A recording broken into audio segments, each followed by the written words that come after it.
బెంగాల్ అంటే మమతమ్మ, మమతమ్మ అంటే బెంగాల్ అన్నట్టు ఉండేది రాజకీయం. పంచ్ డైలాగులు, పబ్లిక్ల తిరుగుడు, సూటిగా మాట్లాడుడు, సెంటరోళ్లకు సురుకులు పెట్టుడు ఓ రేంజ్లు ఉంటుండే. మళ్ళా అంతెందుకు, టీఎంసీ ఎంపీలు పార్లమెంట్లో మాట్లాడుతుంటే ఆ తరీకే అలా కనిపించేది. చదువుకున్నోళ్ళు, చరిత్ర తెలిసినోళ్ళు, ఎప్పుడేం చేయాలనో బగ్గా ఎరుకున్నోళ్ళని బెంగాలీలకు ఓ పేరుంది కదా. ఇన్నేళ్ళు కాంగ్రెస్, కమ్యూనిస్టు, తృణమూల్ కాంగ్రెస్ పార్టీలకే పవర్ ఇచ్చిన ఓటర్ దేవుళ్ళు ఇవాళ కాషాయం జెండా ఎత్తిండ్రు బెంగాల్ గడ్డ మీద.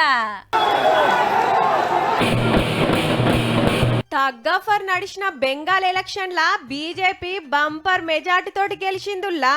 293 సీట్లకు ఓట్లు పెడితే 200 మీద కొట్టేసిందంటే చూడుర్రిగా.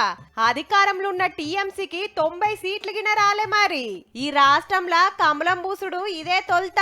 15 ఏండ్ల కాంచి తృణమూల్ కాంగ్రెస్ ఏల్తుంటే 3 మాటల మమతా బెనర్జీ ముఖ్యమంత్రి అయింది. 34 ఏండ్లు ఏలిన కమ్యూనిస్టు కంచుకోటను బద్దలు కొట్టినది ఇది. ఇప్పుడు బీజేపీ చేతుల షిత్తుల ఓడింది. ఎలక్షన్లకు ముంగట 90 లక్షల ఓట్లు తీసేసుడు మీద పెద్ద లొల్లే నడిచింది. మాకు పడే ఓట్లే గతిరిచ్చిండ్రని మమతా బెనర్జీ సుప్రీంకోర్టు దానిక పోయి కొట్లాడింది. బెంగాల్లా పండుగలు, పబ్బాలు, కల్చర్ బతకాలంటే టీఎంసీకే ఓటేయాలని ఎంత ప్రచారం చేసినా పబ్లిక్ మెచ్చలే. అటుకెళ్లి మోడీ సార్ దిగి జోరుగా ప్రచారం చేసిండు. ఓ దుక్నంలా 10 రూపాయలు ఇచ్చి పేలాలు కొంటే ఫుల్ పబ్లిసిటీ వచ్చింది. గెలిచినందుకు మిఠాయిలకు బదులు బీజేపీ మర్మరాలు వంచుడే వంచుడు. ఇక ఇప్పుడు మమతమ్మ మీద గసొంటి పోస్టులే పెడతాండ్రు సోషల్ మీడియాలా. అయితే ఇడ చెప్పుకోవాల్సింది బెంగాల్ బీజేపీని నడిపిస్తున్న సువేందు అధికారి గురించి. అప్పట్లా టీఎంసీ సర్కార్ల మంత్రుండే. 6 ఏండ్ల కిందట బయటకొచ్చి కమలం కండువ కప్పుకొని మునుపు ఈమె మీదే పోటీ చేసి ఓడగొట్టిండు గాని పార్టీ పవర్లకు రాలే. సర్కార్ల అవినీతి పెరిగింది. మంత్రులు కమిషన్లు గుంజుతాండ్రు. ఆడోళ్లకు రక్షణ లేదు. బయటి దేశాల వలసలు కంట్రోల్ చేస్తలేరు. నిరుద్యోగం పెరిగింది. కొందరికి ఫాయిదా అయ్యే పథకాలు పెట్టిండ్రు. అందుకే టీఎంసీని ఓడగొట్టిండ్రని చాలా మంది చెప్తున్న మాట.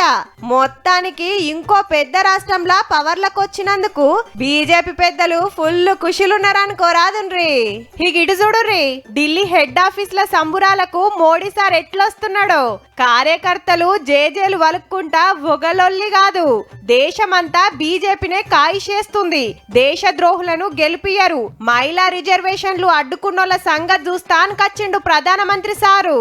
भाजपा के हर छोटे बड़े कार्यकर्ता ने एक बार फिर से कमाल कर दिया है, कमल खिला दिया है। बंगाल की जीत के साथ गंगोत्री से लेकर गंगा सागर तक कमल ही कमल खिला हुआ है।